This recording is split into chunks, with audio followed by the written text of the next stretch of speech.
There's a story I've never fully shared with anyone, a story that has silently resided in my heart for decades. At 76, I, Eleanor, am finally ready to open up. Not to seek pity, but because I believe my experiences might become a light for someone groping in darkness. Perhaps you, the one listening to these words, need proof that a path forward, albeit always, exists. This story isn't easy to tell, but I invite you to take a deep breath and travel with me back to Oakwood, Montana, where I was born. A small town with narrow suburban roads, modest houses, and neighborly relationships so familiar that everyone knew each other's business. In our small house, it wasn't poverty that hurt me most. It was the suffocating silence. A mother who never knew how to smile. Poor Martha, who worked at the local laundry while taking in sewing at home to make ends meet. A father, Frank, who only opened his mouth when he wanted to give orders or complain about life. And a little girl who learned early how to become invisible to survive. That girl was me. From an early age, I understood that the world wasn't safe for children like me. There were no warm embraces, no words of affection, only days passing like obligations to be endured. My father was a difficult man. I never heard him express affection for anyone. He drank heavily, and when intoxicated, the entire house would fill with his shouting. Sometimes those shouts would transform into breaking objects, slamming doors, and often things far worse. I was very young when I realized my family was different. Watching neighbor children being called in for lunch with warm smiles, seeing mothers' hands gently stroking their daughter's hair, I wondered, would my mother ever look at me that way? Would my father ever call my name without making me tremble with fear? But that day never came. That night I learned that even the quietest dreams can be crushed by reality. My mother stayed. She never tried to escape again. And I began to understand that no one would come to save me, that no one would take me away from there. If I wanted to survive, I would have to learn to fight. But a girl so small doesn't know how to fight. So I did what I could. I learned to endure, and I endured for years. The little Eleanor became a girl who didn't cry, a girl who pretended not to feel, a girl who, even when everything hurt, looked in the mirror and promised herself, one day I'll leave. One day I'll be free. But that day was still far away. Before then, I would have to go through many things, things no child should go through, things that still make me tremble when I remember them. Life continued its course, and I remained in that house that was never a home. Each day was a silent battle, an endurance test. I knew exactly the sound of my father's footsteps when he came home drunk. I could identify by the smell in the air whether that night would be peaceful or if hell would return to settle within those walls. I learned to decipher my mother's looks, which always carried a mixture of sadness and fear. I saw when she wanted to protect me, but I also saw the helplessness in her eyes. She was a prisoner of that life, just like me. The difference was that I still had hope of escaping. The years passed and I grew up, but inside me the small, frightened girl continued to exist. I became a silent, introspective child. I was good at disappearing. If my father was in a bad mood, I would curl up in some corner of the house and become invisible. I learned not to make noise, not to draw attention, because drawing attention meant suffering. It was around the age of 8 that I realized something that would stay with me for the rest of my life. Silence is also a shield. When you don't speak, don't complain, don't cry, no one notices your pain. And when no one notices your pain, it remains yours alone. No one can use it against you. My mother, poor Martha, always seemed tired. Her eyes were always swollen, her face always marked by the weight of a life she never chose. There were nights when she would sit on the edge of my bed in silence. I knew she wanted to say something, perhaps an apology, perhaps a warning, but no words ever came out. It was during this time that I began to dream of escape. I imagined that one day a good person would appear and take me away.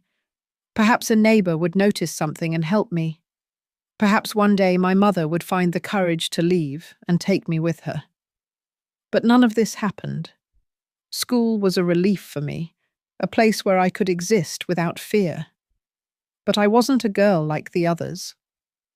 While my classmates talked about games, hair ribbons, and sweets they had received from their parents, I just listened. I had no happy stories to tell. I want to pause for a moment. If you feel the love and are still listening to my story, please subscribe and hit the like button on the Grandparents Memories channel to show your support.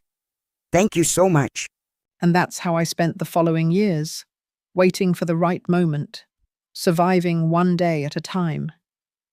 But life sometimes has its own plans. Because when I thought I had learned everything about pain, something happened that showed me I hadn't yet seen the worst. Life followed its course, slow and relentless. Each day in that house was a repetition of the previous one. I had learned to become invisible, to breathe quietly, to avoid my father's gaze. I knew that any wrong move could trigger a storm. But even when I did everything right, even when I huddled in corners like a ghost, the danger never completely disappeared. Over time, my body began to store memories that my mind wanted to forget. I jumped at the slightest noise. My hands shook when someone spoke loudly near me. I didn't know what it was like to live without fear, because fear was always there, like a shadow that accompanied me everywhere. At school, I was the girl who always stayed at the back of the classroom, not because I didn't like learning. On the contrary, I loved books, stories, everything that transported me to a different world. But I knew that if I drew too much attention, there could be consequences at home.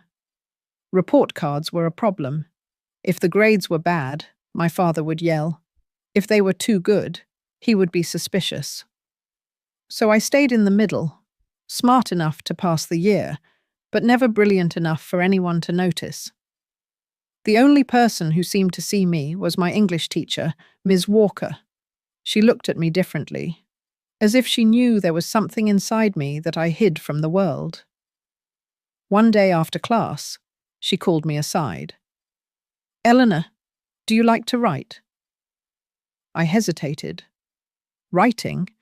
No one had ever asked me that before. "Yes," I answered quietly. She smiled. "I want you to write something for me. It can be anything, a story, a thought, a dream." That night, while the shouting echoed through the house and my mother cried in the room next door, I wrote. I wrote about a girl who lived locked in a high tower, surrounded by shadows. But this girl had a secret. She knew how to fly. The next morning, I handed the paper to the teacher. She read it in silence and then looked me in the eyes.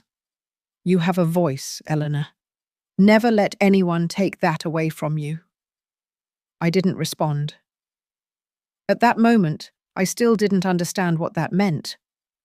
But her words stayed with me. Over time, I began to realize that writing was the only place where I could be free. When I wrote, I wasn't a fragile, frightened girl. I was someone strong, someone who could change her own story. But outside of the notebooks, reality continued to be cruel. One night, things took a different turn. I was in the kitchen helping my mother wash the dishes when we heard the front door slam with force. My father had arrived. By the smell in the air, we knew he was drunk. My heart raced. My mother gave me a quick look. a look that said everything. Go to your room now. But before I could leave, he entered the kitchen, his eyes red, his voice slurred. What are you whispering about with that girl? He asked my mother, his voice heavy with suspicion. Nothing, just finishing the dishes, she replied, trying to stay calm. He snorted, looked at me and frowned. And you? What are you always writing in those notebooks, huh? My stomach froze. I never showed my stories to anyone, always hid the notebooks under the mattress. How did he know? Before I could answer, he lunged forward, grabbed the notebook I had left on the table, and began to flip through it with contempt. Nonsense, he muttered. You should learn to do something useful instead of wasting time with this garbage. And then, before my eyes, he tore the pages one by one. I wanted to scream, wanted to run and snatch the pieces from his hands, but I did nothing. I just stood there, motionless, feeling a piece of me being destroyed along with those papers. My mother tried to intervene. Please, don't do that. He turned to her with anger in his eyes. Don't get involved. It was then that I saw a look in my mother's eyes that I had never seen before. It wasn't fear. It wasn't sadness. It was something different, something dangerous. She didn't say anything more, just picked up a dish towel and began to dry the dishes as if nothing was happening. That night, as I cried quietly in bed, a truth began to form in my mind. I wasn't the only one who was tired. My mother was too. But what does a woman do when she can't take it anymore? When she realizes she's trapped with a man who will never change? I didn't know the answer then, but I would soon find out. And when it happened, it wasn't like in the movies. There were no emotional speeches, no dramatic goodbyes. It was something silent, quick, and irreversible. And that's how I spent the following years, waiting for the right moment, surviving one day at a time. But life sometimes has its own plans. Because when I thought I had learned everything about pain, something happened that showed me I hadn't yet seen the worst. Life followed its course, slow and relentless. Each day in that house was a repetition of the previous one. I had learned to become invisible, to breathe quietly, to avoid my father's gaze. I knew that any wrong move could trigger a storm. But even when I did everything right, even when I huddled in corners like a ghost, the danger never completely disappeared. Over time, my body began to store memories that my mind wanted to forget. I jumped at the slightest noise. My hands shook when someone spoke loudly near me.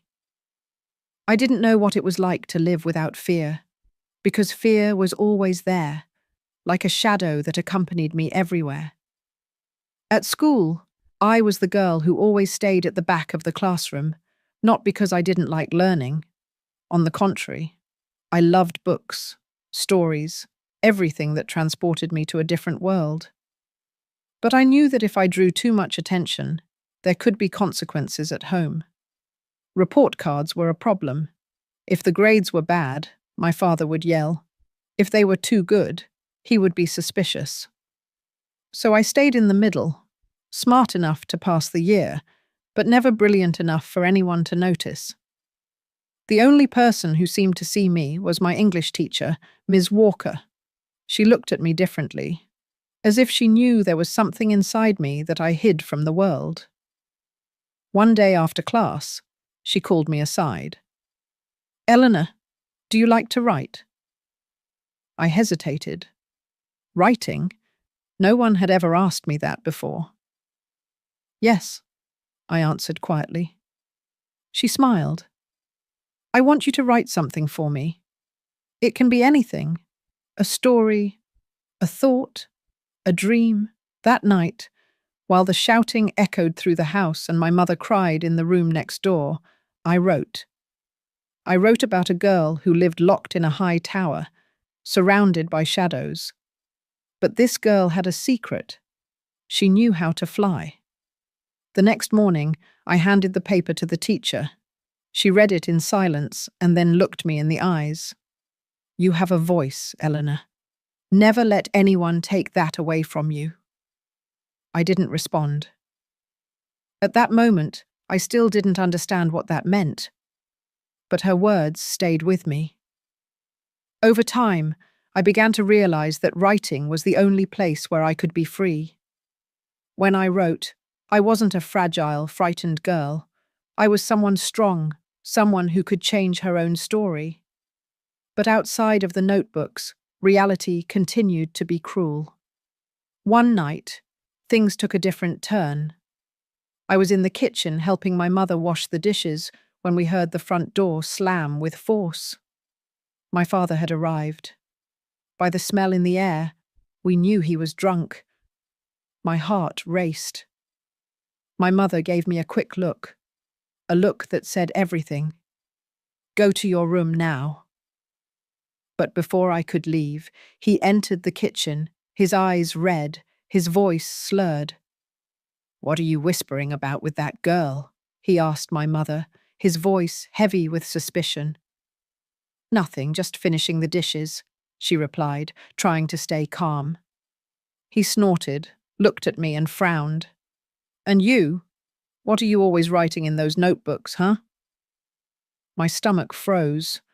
I never showed my stories to anyone, always hid the notebooks under the mattress. How did he know? Before I could answer, he lunged forward, grabbed the notebook I had left on the table, and began to flip through it with contempt. "Nonsense," he muttered. "You should learn to do something useful instead of wasting time with this garbage." And then, before my eyes, he tore the pages one by one. I wanted to scream, wanted to run and snatch the pieces from his hands, but I did nothing. I just stood there, motionless, feeling a piece of me being destroyed along with those papers. My mother tried to intervene. "Please, don't do that." He turned to her with anger in his eyes. "Don't get involved." It was then that I saw a look in my mother's eyes that I had never seen before. It wasn't fear, it wasn't sadness, it was something different, something dangerous. She didn't say anything more, just picked up a dish towel and began to dry the dishes as if nothing was happening. That night, as I cried quietly in bed, a truth began to form in my mind. I wasn't the only one who was tired. My mother was too. But what does a woman do when she can't take it anymore? When she realizes she's trapped with a man who will never change? I didn't know the answer then, but I would soon find out. And when it happened, it wasn't like in the movies. There were no emotional speeches, no dramatic goodbyes. It was something silent, quick, and irreversible. The following days were different. Not because something had changed in the routine of that house. The cycle of fear and silence continued the same. But because something inside me had broken along with those torn pages. I had lost so much before, but never in such a cruel and definitive way. My stories were the only piece of the world that was mine, the only space where I could exist without fear, where no one could touch me. But now even that had been taken from me. My mother continued her routine as always, but I could see in her eyes that she too was trapped in a suffering that seemed to have no end. Her gaze was more distant, as if she were no longer there. I didn't understand at that time, but today I know she was slowly giving up, a little more each day. I wanted to believe there was something I could do, that perhaps if I were a better daughter, she might find a reason to change our reality. But deep down, I knew the problem was never her. The problem was him, and he wasn't going to change.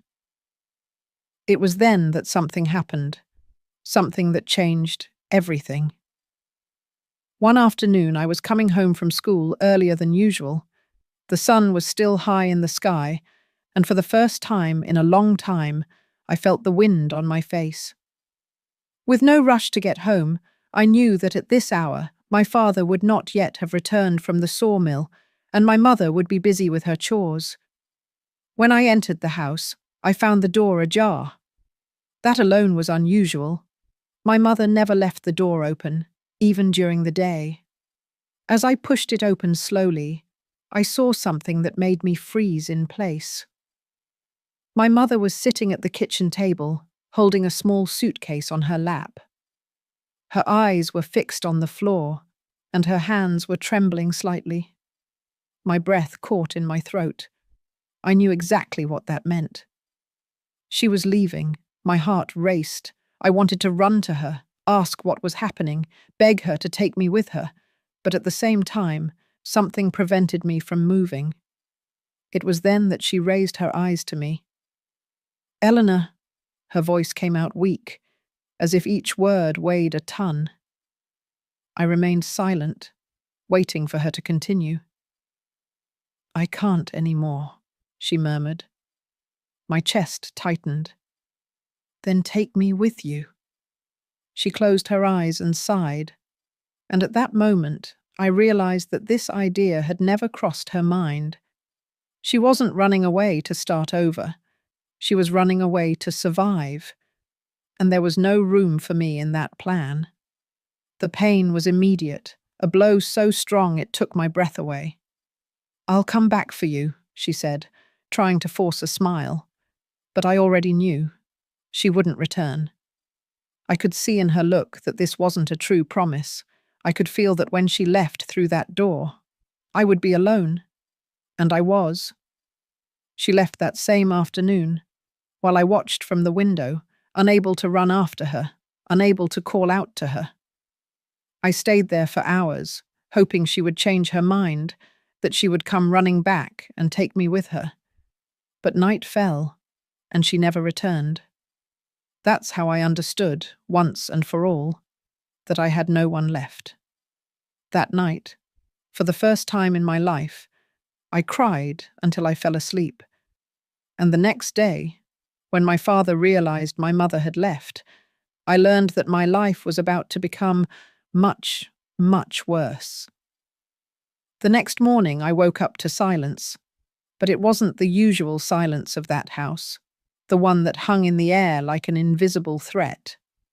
It was a different emptiness. Something was wrong. For an instant, my heart filled with a naive hope. Had my mother returned during the night? Had it all been a mistake? But it was enough to look at the other side of the room, at her empty bed, to know. No, she was gone, and now only I remained. I got up slowly, my eyes still burning from crying the night before. My bare feet touched the cold kitchen floor, and for the first time, I saw the house differently. The smell of coffee that my mother used to make wasn't there. The pots weren't on the stove. The table wasn't set. And then I remembered him. My stomach turned. If my mother was no longer there, what did that mean for me? My father hadn't woken up yet. It was early, and I knew he had been drinking the night before, which meant he would wake up in a bad mood. I tried to stay calm, tried to act like any other morning, but nothing was the same. And then I heard the heavy footsteps coming from his room. My entire body tensed. The door opened with force, and he appeared in the hallway. His gaze was cloudy, his face tired, but as soon as he saw the empty kitchen, something lit up in him. He frowned, looked around as if trying to understand what was happening. "Where's your mother?" he asked. I remained mute. My heart was beating so hard I could hear it in my ears. "I'm asking you," he shouted, taking a step in my direction.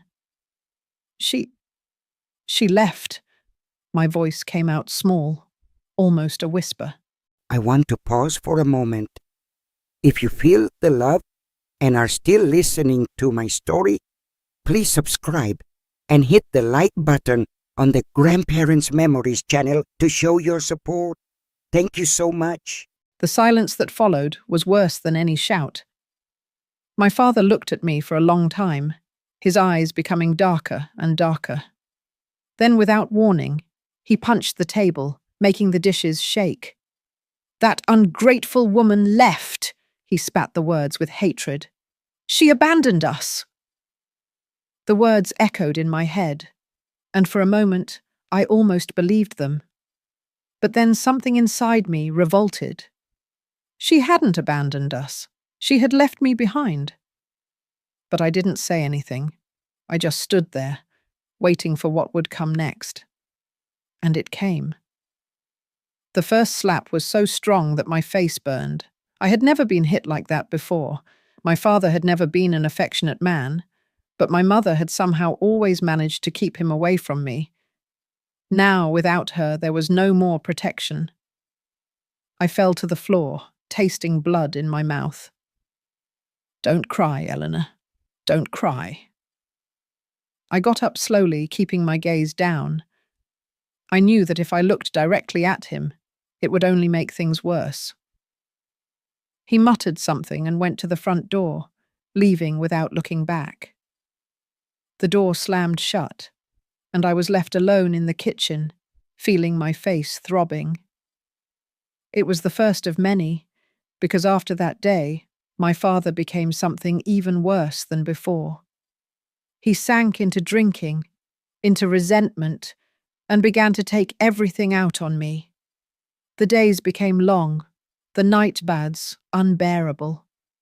Anything was a reason for his anger. A poorly washed plate, an answer given in the wrong tone, a look he didn't like. And I learned to be even more silent, because now, besides having no one to protect me, I knew that every wrong word could cost me dearly. I endured because I had no choice. But one day, something happened, something that made me realize that if I didn't run away from there, one day I wouldn't leave that house alive. The days passed one after another, all carrying the same weight, the same unbearable tension. Without my mother there, everything got worse. My father sank deeper and deeper into drinking, and I became his main target. I knew what came before each explosion: the strong smell of alcohol in the air, the dragging footsteps, the muttering that soon turned into shouting. I learned to anticipate, to notice the signs, to find hiding places within that house. But it didn't help. Sooner or later, he always found me. The aggressions became part of the routine. At first they were pushes, slaps. Then came the punches. I tried not to react, tried to convince myself that if I didn't give him a reason, if I kept myself small and invisible, he would forget about me. But it was impossible. And so I became someone else. The quiet girl who dreamed of escaping began to disappear. In her place emerged someone hardened by pain, by loneliness, by constant fear. But what really made me understand that I couldn't stay there was the day I almost died. It was a cold night. My father had spent the entire day drinking, as usual. I tried to avoid crossing his path, but in that small house, there was nowhere to run. He started shouting out of nowhere, threw a whiskey glass against the wall, spilled drink on the floor. I knew it was a matter of time before he turned his anger on me. I stood in the doorway of the room, trying to decide whether I should run outside or curl up in a corner and hope he would forget me. But he saw me. His eyes were red, his face distorted. He staggered toward me, and when he grabbed my arm with force, I knew this was going to be worse than the other times. "You think you can look at me like that?" His voice came out slurred, full of venom. I didn't even know how I was looking at him, but anything I did would be a reason. He pulled me hard, and I tried to break free. It was instinctive, but a mistake. because it enraged him even more. "You are nothing," he shouted, throwing me against the wall. My head hit hard, and everything spun. The pain came immediately, sharp, suffocating. I felt the blood running warm down the back of my neck. My body weakened, my legs could barely support me. But even dizzy, even feeling I could pass out at any moment, I saw it. I saw in his eyes that this time, he wasn't going to stop. This time, he was going to kill me. And there, in that fraction of a second, something inside me screamed louder than fear. "Run!" I used the last bit of strength I had left and bolted through the front door. I didn't look back, didn't think, just ran. Ran away from that house, away from that man. Ran down the suburban road with bare feet, not feeling the cold, not feeling the stones cutting my skin. Ran as if my life depended on it, because it did. I didn't know where I was going. I only knew I couldn't go back. And there, on that dark night, with the wind cutting my face and my heart about to explode in my chest, I finally understood. Either I ran away for good, or I wouldn't survive to tell my story. The suburban road seemed endless. I ran until my legs couldn't take it anymore, until my lungs burned and the taste of blood rose to my throat. The cold wind cut my face, but I didn't stop. I couldn't stop. The only thing accompanying me that night was the sound of my own footsteps and the fear that at any moment he might appear behind me. I wondered if he would have the courage to look for me, if he would be too drunk to notice my escape, or if he simply didn't care. When I finally stopped, my feet were injured, dirty with dust and blood. My body was shaking, not just from the cold, but from the shock. I sat down next to an old fence, feeling the night around me. It was the first time I truly realized what had happened. I had run away. I had finally left that house. But now what? Reality hit hard. I had no money, nowhere to go, didn't know anyone who could take me in. My mother had disappeared without a trace. I was alone in the world, not knowing what to do. My first instinct was to return to school. It was the only place where I felt a minimum of safety, where at least some people seemed to care. Maybe my English teacher, Ms. Walker, could help me. Maybe someone would see me there and ask what was happening. So I got up and continued walking. It took hours until the first rays of sun appeared on the horizon. Fatigue weighed on me, but adrenaline still kept me on my feet. When I saw the school gates in the distance, something inside me loosened. I hoped that when I entered someone would look at me and notice, would see me as I really was, a girl running from death. But when I passed through the gates and saw the students arriving like any other day, I realized that for them, nothing had changed. I was just one more person. Ms. Walker was in the courtyard, and something inside me pushed me in her direction. She looked at me, and immediately her face changed. "Eleanor, what happened?" My throat closed. I couldn't answer. She took me by the arm and led me to an empty room, sat me in a chair, looked at the cuts on my feet, at the dried blood on the back of my neck. "Who did this to you?" I wanted to answer, wanted to tell everything, but for so long I had learned not to speak, not to trust, that the words simply wouldn't come out. She didn't insist. "Wait here," she said. She left, and I remained there alone, feeling my body finally give in to fatigue. I should have been scared, but for the first time in a long time, I felt something different. Hope, perhaps.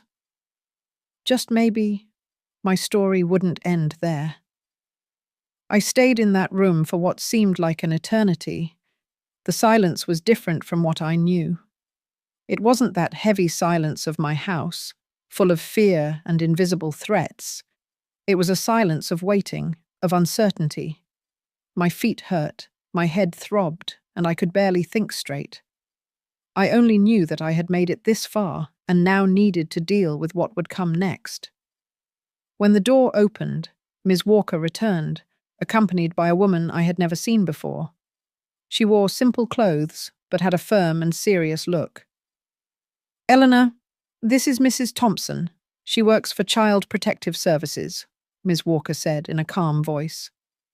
Child Protective Services. I had heard of it, but never imagined that one day I would have anything to do with it. The woman approached slowly, like someone who knows they can't frighten more than life has already frightened.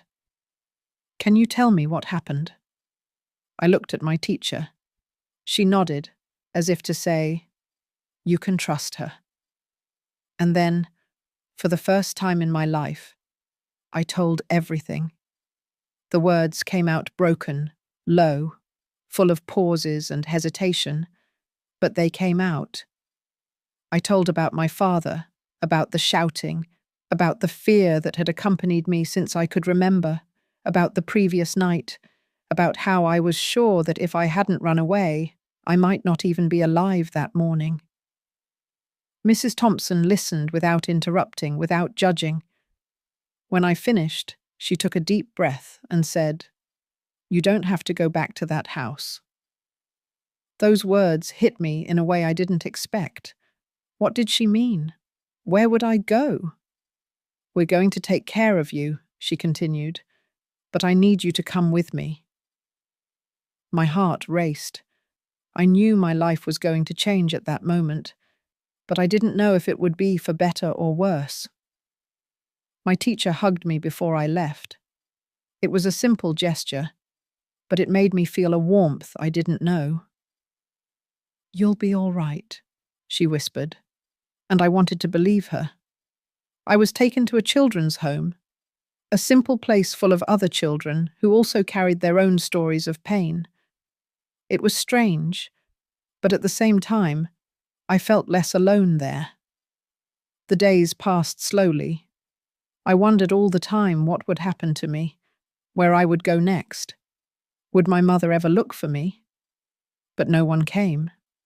No news of her, no word about my father. It was as if I had disappeared from the world. Then one day, they called me for a conversation. "We've found a family for you." My heart raced. I didn't know if it was fear or hope. But what I didn't imagine was that this new life would bring me challenges I could never have predicted. Being adopted, the idea seemed strange. I had never known another house besides the one in which I grew up, had never lived in another environment, and now they were saying I would have a new family. In the first days at the Oakwood Children's Home, I tried not to create expectations. I saw children arriving and leaving, some happy, others crying, some returning after a while. Nothing seemed permanent there. But then a woman appeared. Her name was Sarah. She had a calm but firm look. She didn't talk much, but when she did, her voice was low and tranquil. I remember the first time she looked me in the eyes. It wasn't a look of pity or curiosity. It was as if she truly saw me. "How are you, Eleanor?" she asked. It had been so long since anyone had asked me that. I took a moment to answer. "I'm fine," I lied. She smiled slightly, as if she knew it wasn't true, but she didn't pressure me. "Would you like to live with me?" The question caught me by surprise, so direct. I didn't know what to answer. I wanted a family, wanted a home, of course. But trusting someone again, that was another story. In the end, I had no choice. A few days later, I packed my few things and was taken to Sarah's house. It was a simple but cozy house, so different from everything I knew. No shouting, no fear. But the fear was still inside me. In the first days, I barely spoke. My movements were calculated, my breathing silent. I expected that at any moment, Sarah would change, would show a dark side like my father did. But that never happened. She treated me with patience, without invading my space. She always asked if I wanted to eat, if I needed anything, but never forced me. One night, I woke up startled from a nightmare. The sensation of my father's slap still burned on my skin, even though he was no longer there. I got out of bed slowly, went to the kitchen to get a glass of water. That's when I saw Sarah sitting on the sofa, reading a book. She looked at me and smiled. "Can't sleep?" I shook my head. She closed the book and patted the space beside her on the sofa lightly. "Want to talk?" I hesitated. For so long I had learned that talking was dangerous. But that night, for the first time, I sat down beside her. I didn't tell everything. I still couldn't. But I talked a little about the children's home, about how I found it strange to be there, in a place where no one shouted at me. She listened, just listened, without interrupting, without asking uncomfortable questions. When I finished, she said just one thing. "You're safe now." Those words stayed in my head for days. I was safe. I wanted to believe that, but the truth was that the past was still with me, and I still had a long way to go. The days in Sarah's house passed slowly. Each morning seemed like a test, an attempt to understand if this was real or just a passing illusion. I woke up before the sun rose, a habit I carried from the times when I needed to avoid my father. My body still flinched at the slightest noise. My heart raced whenever someone spoke loudly near me. But in that house, everything was different. Sarah never raised her voice, never looked at me with anger. She treated me with patience, as if she understood that I needed time. Even so, trusting wasn't easy. In the first weeks, I ate quickly, as if I needed to finish before someone took my food away. Sarah noticed. "You don't need to rush, dear," she said one night while serving more chicken soup into my bowl. "Here, no one will take anything from you." I wanted to believe it, but years of fear don't disappear overnight. It was only after some time that I began to relax, small moments. An afternoon when we sat on the porch, just feeling the wind. An apple pie she made for no reason other than thinking I might like it. The way she folded my clothes carefully, as if each piece of fabric was precious. I had never been treated like this before. But as much as I tried to allow myself to feel safe, the nightmares continued. Every night, I dreamed I was back in that house. I saw my father looking at me, felt the pain of the blows, the sensation of having nowhere to run. I woke up gasping, sweating, my heart racing. At first, I hid this from Sarah. I didn't want to bother her. But she noticed. "You had a nightmare, didn't you?" she asked one morning when she saw me with deep, dark circles under my eyes. I didn't want to answer, but I ended up nodding. She took a deep breath and sat down beside me. "The past doesn't disappear overnight, Eleanor, but it can't hurt you anymore." I lowered my eyes. "It feels like it still can." She was silent for a moment, then held my hand. "I can't erase what happened to you, but I can help you move forward." I want to pause for a moment. If you feel the love and are still listening to my story, please subscribe and hit the like button on the Grandparents Memories channel to show your support. Thank you so much. That stayed in my head for the rest of the day. Moving forward? What did it mean to move forward? I was in a new place, surrounded by a person who treated me well, but I still felt part of me was stuck in the past. And then something happened that changed everything.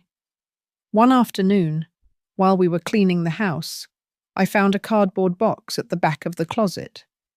Inside was a photo album. When I opened it, I saw images of children I didn't recognize. Sarah appeared behind me and sighed when she saw what I was holding. "Those are my children of the heart," she said with a sad smile. I frowned. "Your children?" She sat down beside me and took the album. "I never had biological children, but I've cared for many children before you." I turned the pages and saw different faces. Some photos were old, others more recent. "Where are they now?" I asked. Sarah ran her fingers over one of the photos, as if caressing someone's face. "They grew up, went on with their lives. Some come back to visit, others don't." She smiled, but her eyes were full of longing. Each one of them took a little piece of my heart with them. I looked at the photos again, trying to imagine what my life would be like from then on. Would I be just one more among those children? Would I stay there for a while and then leave? "Do you think one day I'll be able to move forward too?" I asked quietly. She placed her hand over mine. "I know you will." I wanted to believe those words, but there was still something inside me that kept me tied to the past. And to truly move forward, I knew I would need to face it once and for all. The days turned into weeks. Gradually, I got used to the routine in that house, to Sarah's gentle gestures, to the fact that no one was going to hurt me there. But truly trusting, that still seemed impossible. Even when Sarah treated me with kindness, my mind told me not to let my guard down. At any moment, everything could change. I still had nightmares, still woke up in the middle of the night smelling the alcohol, hearing the shouts that were no longer there. And then one day, I received news I wasn't expecting. "Your father was arrested." Sarah's words hit me like a punch to the stomach. For an instant, I felt I couldn't breathe. "What?" My voice came out low, almost a whisper. "He was caught in a fight, drunk. The police discovered the complaints against him." I remained silent. My heart was beating fast. I should feel relief, right? But what came first was fear. "Does he know where I am?" I asked. Sarah held my hand. "No, and he will never get near you again." But the wounded part inside me couldn't believe so easily. I had spent my entire life running from him, and now they were telling me I was free. It was hard to accept. In the days that followed, my mind wouldn't stop. I wondered if my mother knew, if she was still alive, if she worried about me. And then a question began to grow inside me. What if I looked for her? I didn't know if I was ready, but I felt that to move forward I needed answers. So I decided I would go after her, and this time I wouldn't run away. I would face my past head on. I couldn't stop thinking about my mother. Did she know my father had been arrested? Did she think about me? Had she somehow also tried to move forward? I needed to know.